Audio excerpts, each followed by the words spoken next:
Kindly ignore my background. मुझे पता है कि it is not the best, but हाँ, कुछ सिनेरियोज थी जिसके कारण बैकग्राउंड अभी ऐसे हाल में है। आज का जो हमारा वीडियो होने वाला है वो एक बहुत ही ज़्यादा ब्रॉड टॉपिक है। It is not a book review. आज का जो हमारा टॉपिक है कि why Russian literature is so relevant in today's world. अगर आप देखेंगे कि जो लिटरेचर है, Russian literature, it peaked in the 18th century. Prominent writers such as Fyodor Dostoevsky, Leo Tolstoy, Anton Chekhov, ऐसे बहुत सारे रशियन लिटरेरी फिगर्स थे जिन्होंने अपने प्रोमिनेंट राइटिंग्स के थ्रू अपने आइडियाज़, अपने फिलोसॉफिकल कॉन्सेप्ट्स को अच्छे से वर्ल्ड के सामने प्रेजेंट किया था। अब ऑफ कोर्स उस समय में स्पेशली रशिया को अगर हम ध्यान से देखें तो it was under Tsar Nicholas, जो रशियन एम्पायर था उसके अंदर। And of course just like any other kingdom and monarchy, उसके अंदर ना फ्रीडम था, ना freedom of speech. It was govern, it was an authoritarian regime. और उस समय क्या होता था, no one can question to the authority. So वो टोटल सिनेरियो था रशिया का।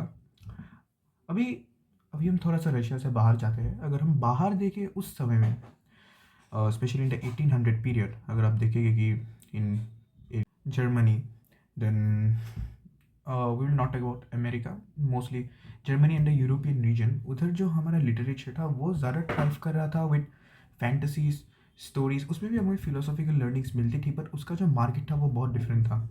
उधर अलग अलग writers, it was categorised. But Russia में अगर आप देखेंगे तो नॉर्मल लिटरेरी स्टोरी, जितने भी नॉवेल्स थे, नोवेलास जितने भी थे, it was presented through normal fiction story, but उसमें ही एक फिलोसॉफिकल लेयरिंग थी। इसके लिए मैं सबसे बेस्ट एग्जांपल यूज़ करूँगा फ्योदर दोस्तोयेव्स्की का, क्योंकि मैंने उनके वर्क्स पढ़े हैं। जहाँ पे फिर से एक बार एग्जांपल लेने वाले हैं द इडियट का। इसको मैंने अभी तक ख़त्म नहीं किया है, ये बहुत लंबी है। बट अगर आप द इडियट का कॉन्सेप्ट देखोगे तो हमारा जो मेन कैरेक्टर होता है प्रिंस मिश्किन, जिसका पूरा नाम है Lev Nikolayevich Myshkin. Russian names are really hard to. So Prince Myshkin का अगर हम पर्सपेक्टिव देखें, so he is really pure and innocent. Myshkin को ऐसा लगता है कि ये दुनिया में लोग ऑफन मिसअंडरस्टूड है, कोई भी बुरा नहीं है इस दुनिया में। और अगर कोई मिश्किन हर किसी को एक कंपैशनेट की नज़र से देखता है। और दोस्तोयेव्स्की की राइटिंग में, जैसे मैंने पहले भी बोला है, हर एक character reflects different philosophical themes. जहाँ पे मिश्किन शो करता है इनोसेंस, इसके साथ अलग अलग कैरेक्टर्स सच एज रोगजिन, वो शो करता है pride and destroyed in obsession.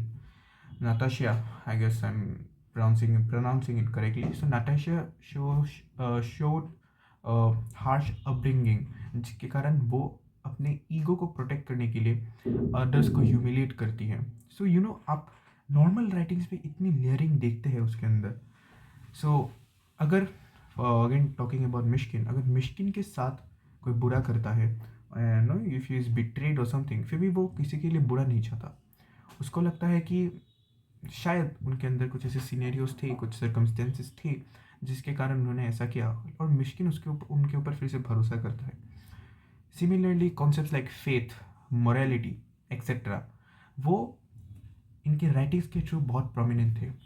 Next writer I would like to discuss is Leo Tolstoy. मैंने अभी तक उनके कुछ ज़्यादा काम्स पढ़े नहीं है, but I have this Anna Karenina by Leo Tolstoy. इसको मैंने अभी तक स्टार्ट नहीं किया पढ़ना, बट अगर आप देखेंगे both Fyodor Dostoevsky and Leo Tolstoy, उन दोनों का जो पर्सपेक्टिव था वो बहुत डिफरेंट है। whenever you read टोल्स्टॉय, आपको ऐसा लगेगा कि you are just standing in the society and you are observing people. आप अलग अलग लोगों को देखते हुए different different themes, someone is representing pride, someone is representing ego, someone is presenting love, obsession, faith।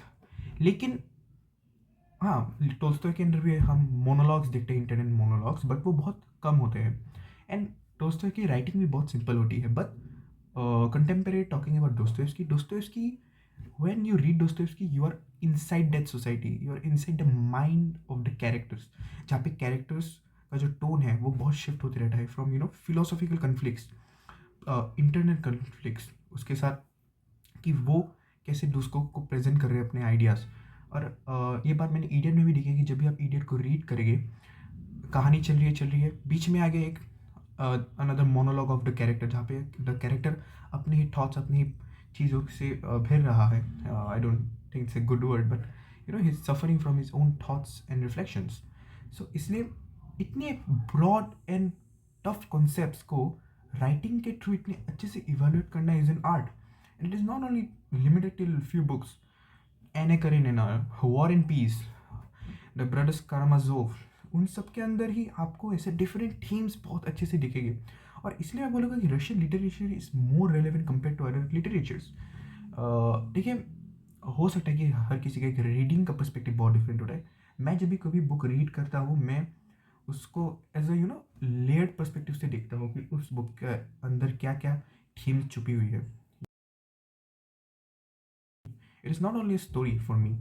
सो इसलिए रशियन लिटरेचर इतना relevant होता है आज के वर्ल्ड में, क्योंकि अगर आप अपने आसपास देखेंगे, बहुत सारे लोग अभी लोनलीनेस से गुजर रहे हैं, अपने मॉरल कन्फ्लिक्ट से गुजर रहे हैं.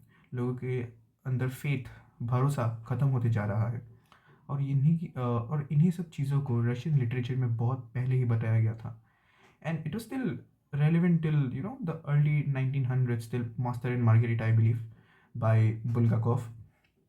इसीलिए रशियन लिटरेचर को अभी भी लोग इतना प्रेस करते हैं. And it is not only Russian literature, but mostly like Friedrich Nietzsche and Arthur Schopenhauer, if sorry if I'm pronouncing the name wrong, then Franz Kafka. But उनकी जब आप रीडिंग्स देखेंगे, they lean more towards philosophy, except Kafka I would से.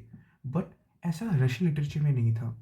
For डोस्टोयेव्स्की and Tolstoy, वो इन philosophical themes को इतने अच्छे से अपने लिटरेरी टेक्स्ट के अंदर मर्ज कर देते हैं कि इट यू फील्स अलाइव.